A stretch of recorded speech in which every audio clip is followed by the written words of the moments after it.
I'm walking right now on a corner of a biblical wall, which was the eastern wall for Jerusalem.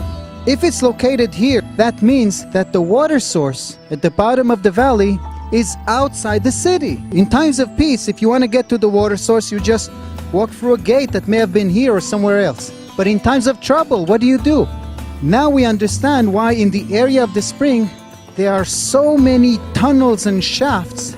These are all underground solutions to reach the water safely underneath the surface for times of trouble. In the late 19th century, archaeological investigation begins here.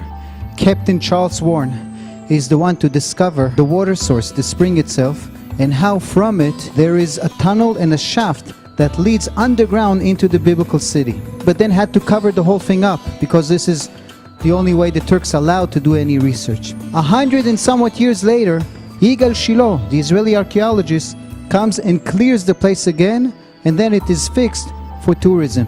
So now people can walk comfortably through this water system of biblical Jerusalem.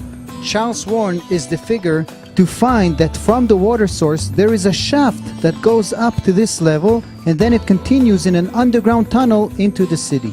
And he then also suggested that David climbed through this shaft and then opened the city gates by surprise and so conquered the city.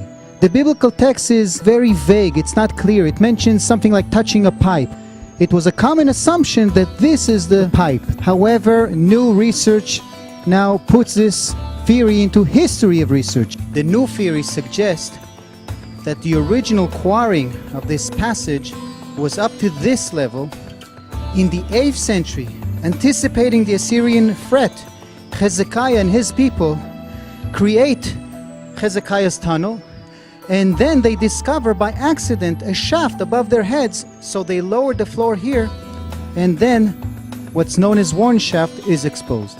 But it was never a functional shaft. It was just for ventilation at most. That's the new theory. Early 20th century, another stage in archaeological research here, Hugo Vincent documents this big water reservoir that collected the water of the Gihon spring at some point of time. This is the current shape of the spring house of the Gihon spring. These steps lead to the lowest point, where you can see to this day the water coming out of the rock and flowing southwards. Ironically, the biblical water source of Jerusalem disappeared in the Roman times and in the Middle Ages, and people thought that the Siloam pool is where the water come from. To this day, the water of the Gihon spring are carried along a 533-meter long tunnel that was made by King Hezekiah to protect the city from the Assyrians.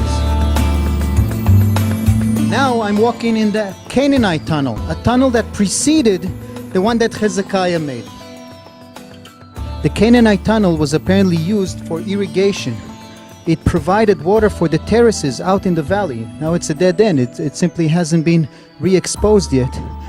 And frankly, we don't understand everything in this water system. What exactly is the relationship between the Canaanite tunnel, Hezekiah's tunnel, Warren shaft, and the big water reservoir?